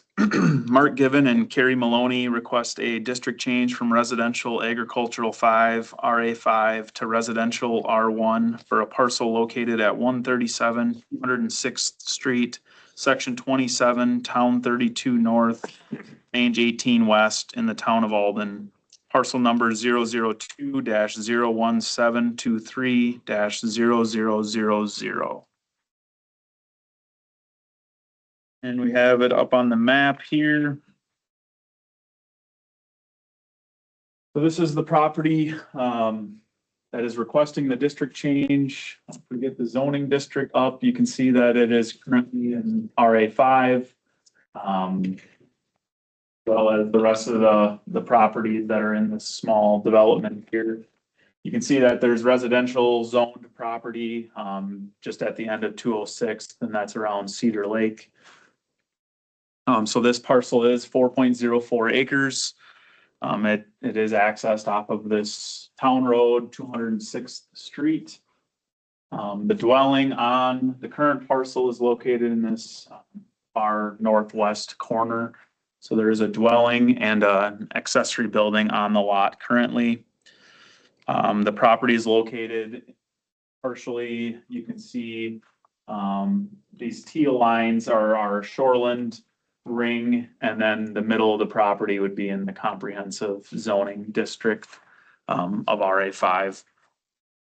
The current surrounding land use is residential development. As you can see, there is residences on most of the lots, if not all of the lots that are in that 206th Street development. There are no wetlands, floodplain, or navigable water on the parcel. The applicant purchased the property in 2018. The current property, or the purpose of this rezone is to create an additional buildable lot, which I don't think we had a map of what it would look like, but that's the reason for the request, is that they want to make 2 2-acre lots instead of 1 4-acre lot. By rezoning it to residential, it would allow up to 4 lots because a residential property would just need the 1 acre and there is no density standard. But the request from them is just to make 1 extra one, but just so the committee is aware that by going to residential, it does allow for up to 4 if you can meet the design standards for those 4 separate lots. The town of Alden did approve the rezone request per their May 14th, 2026 meeting. And the county did provide class 2 legal notice prior to the hearing. It did not receive any public comments on this request. Is there any questions for me on what is being proposed here? Any other questions?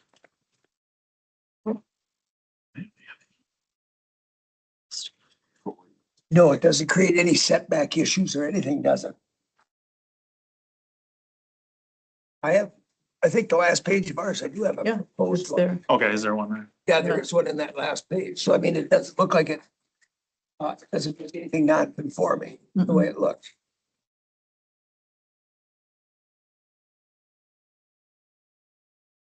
So the well septic has been marked, there's the setbacks and then it make it a buildable. Yeah. Yes. Okay, any questions of anyone? Do the owners have any, are the owners here? Anything to add if you want to or not, or is that pretty good? I'm surprised to learn that it could be up to 4 lots, but that's not what we have in mind, but okay. Yeah, it's basically, the pizza is gonna be. So this picture, yeah. Yeah, I'd like to see some there, yeah. Yeah. Okay, And you said you received nothing else? Correct. Okay, so just the Alden Township minutes would be like exhibit one would be the only extra one, wouldn't it? Mm. That's pretty straightforward, yeah. Well. Anyone? You want- There's conditions or anything really, is there? I mean, it'll go through, Findings. yeah, let's go through the findings, because it'll have to go to Ed anyway, too, for us, to be split. Yeah, so I went through all of these findings just now, so maybe if we can blow it up and if there's anything you want to add, but otherwise I read through these verbatim part of the staff report. The only thing I might add after looking at it is that the Polk County Comprehensive Plan does have this area as a residential area, so just that might be a good one to add to the findings. Okay. So it's not changing it goes with the comp plan. Mhm. Okay. All right.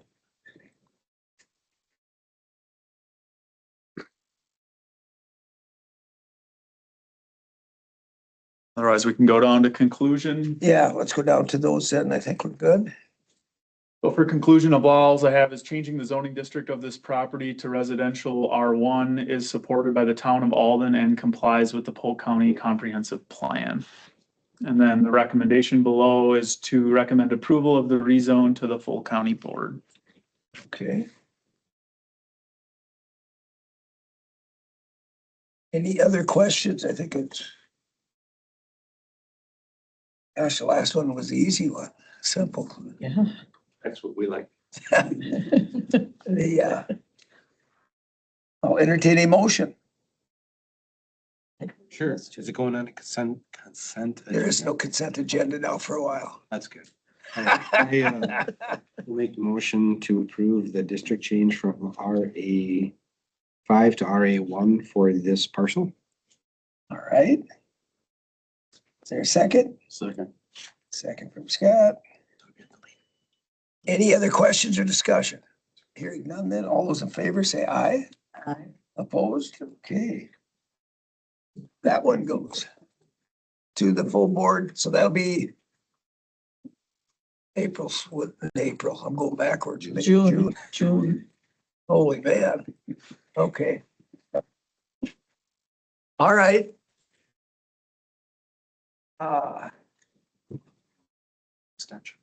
Administrator update. Yep, we'll go to your administrator's update. Yes, Mr. Chair. There we go. I have no new update as of 6:45 PM last night. Those are still there, huh? Those are still there. Those are still there. Thank you very much. Yep. No new update, even with all the public comments coming in, there's nothing new, huh? They're all VROB comments, short-term rental comments. All right. Sarah, think what there's do you 5 have for an update? Yes, Mr. Chair. That's how I'm supposed to start. I did find it just a quick comment last night that 3 of the public comments were kind of aimed at land use and land use regulation. And 2 of them specifically talking about data centers and maybe perhaps taking a look at what that looks like in the future of our comprehensive land use plan and potential moratorium on those. That is something that the county can always consider. So just wanted to kind of put that out there.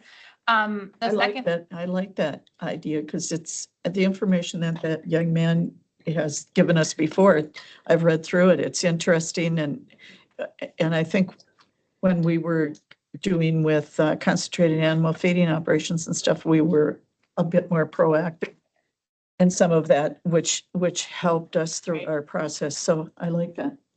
Yeah, it would give the county time to, take a look at all of the possible. Yep. And we can certainly get more information and add that to an agenda. I don't know if you want to do it this summer or maybe after the ordinance things died down. That's stuff. That. Because it would have to be rezoned or something if it was out the country. So it'd be hard to get in anywhere. Right. I also wanted to just make a quick comment that there was a comment last night about the town of Lincoln and some address changes. And I talked right away this morning with Brad Runneberg, just about taking a look at those. There were, I think, a little over 300 address changes in the town of Lincoln, and he did go out to Google and if he saw that they were not locating correctly, he did submit, I'm sorry, I'm leaning forward. He did submit a, the change request. And now it'll be up to, obviously that's a third party. We don't have control over Google Maps, but it will be up to them to change it. But he did take another quick look at that. And then the final thing is we do have the 3 summer interns, 2 for land and water, 1 the GIS intern starting on June 1st. And that's an additional project that we can maybe continue to have the GIS intern take a look at. And then just one quick comment on the committee orientation. Scott, if you need anything, just email me or let me know, give me a call, and we can always sit down and go through whatever you might need regarding, committee information, or if you need copies of zoning handbooks or of additional ordinances, just let me know. Sure. I know you're getting acclimated and everything, but that's all I've got. Okay. Just on that topic, I'm heading to the Wisconsin Association of County Corporation Councils here right after this meeting. And I anticipate that we will be discussing data centers and potentially counties can do about that sort of thing. And if that isn't a topic, I'll bring it up at the roundtable. Perfect. Yeah, and how many are doing moratoriums or what legal status? Or what, yeah. Mhm. Or if they have a law. state steps on us and says they have control like some of the other stuff. I mean, Yeah. so it can happen both Cell ways. phone towers. Yeah, I mean, they Solar. could just say, you have to do it, yeah. Yeah. Okay. The June meeting, well, we have one tomorrow, but the June one, Mhm. how many old properties we get to go through? All 500? Cool. Did you see that on there? Every 2 years? I did, but in the financial policy, it says actually the report goes to general government. Oh, okay. We still want to see it. It's on ours. For it, Chairman O'Connell. I will get you the information. I think, no, I gave you you gave it back to me, didn't you? I had them all. Okay. I just looked at that yesterday and Did you? to go to general government for. I don't think, but what have we added? Like 140 in forestry is all or something? Yeah, it's very limited. Yeah, very. We forgot to ask Land and Water. I see there's a deal in Governor Knowles for some land changing in Polk County. What's happening up there? I forgot to ask. We would probably want to check in with Brent Cisco on, That we should find out. There's something up there that the DNR is doing with, or something with, some land changes to add to the Governor Knowles and said Polk County was a highlight I got. And then there's that. Did everybody get the deal for the, actually runs. go on the boat again? Yeah, I signed up. I had her sign me up too. Oh, Are either of you two interested in that? St. Croix Waterway. It's I did look at it, It's yeah. July 30th. The 30th is the workshop on the water, and I know Eric talked to Shabana about putting flyers in all of your mailers. On the 31st, actually, the day after that, there's going to be a Lake and Rivers meeting here, where I know there's going to be Richard Phillips is the person who will come, and he does the presentation on the enhanced wake ordinances.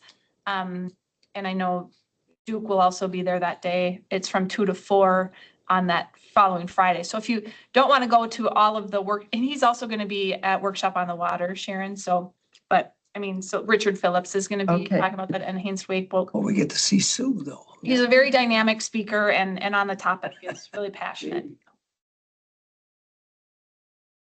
All right. So there'll be 2 of those. There was another one. Isn't there what's the one The up Land in and Water, Spooner? it's up in Hayward. Hayward, yeah. It's up in Hayward this time. Okay. So what else is going to be on our I June? have to be in Spooner for a softball game afterwards. Yeah, it's on the way home. Yeah. What else do we have for June, or we'll find out? as Yeah, we I go. mean, I think, do we have any district changes at this point? Will we be, as you heard last night, Which one? The luck one that we took off might come back. Have their, That's gonna work out. yeah, they have their town meeting on June 1st and Oh, okay. I'm sure Ed will be keeping us Find out informed if more. we need to Yeah, have that. okay. I do have the fee schedule. Do you want that on? June? Yes, and the division fee schedules. Thank you, Shabana. Okay. That's a budget report and then the fee schedules. Okay. At this point, are we looking at a June 2nd meeting? Yeah, no? Not that I know of, Not- but that would be up to chairman, but yeah, not. I don't Oh. Okay. You get June off? sick that day, so. Well, I had it on my calendar because I'm leaving June 3rd because I thought I had to be No, here it is- June 2nd. It is June 3rd. Our meeting is June 3rd, I think they were talking about the second meeting. Second meeting. No, the second meeting in June, Sharon. which would be the. Oh, the 17th. second meeting. Additional. Oh, The additional. our meeting. So our June meeting 3rd? is June 3rd. And Maybe there, that's the one. I'm- as of right now, there's not a need for a second Second meeting on the meeting, yeah. 17th. Okay, Yeah, it'd be June 3rd so far. well. And then July 1st would be our next. July 1, yeah. Oh, that's the, and June 3rd. I'm gonna be at my granddaughter's graduation, so I might be able to call in. Okay. Sure. See if they're gonna do a second. Catalina Grace Kelly. See if they do a second, Sharon. I can be second, you can cancel. 'cause The you're the chairman. ordinance is Say my- no. See how that works? I see that. Okay, see how that works? Chairman, I mean, the ordinances are also going to be on that agenda, correct? On, the June, Yeah. they're on everything till we. Well, they're not on today, No, they're not on today. but they'll be on June 3rd. They'll be on June 1st. Yeah, the ordinance. They'll probably be in resolution format. We're gonna hold, Then I would assume. we'll find out, yeah. Take the direction of the board. Yeah, all right. Do we need a closed session? I have no updates, Okay, I don't think. you're playing safe. You have no updates. Please, God, I get to go play mahjong today. Yes. Think, I make a motion to adjourn. Oh, my God. do we have a second? I'll second it. All in favor? Aye. It's There's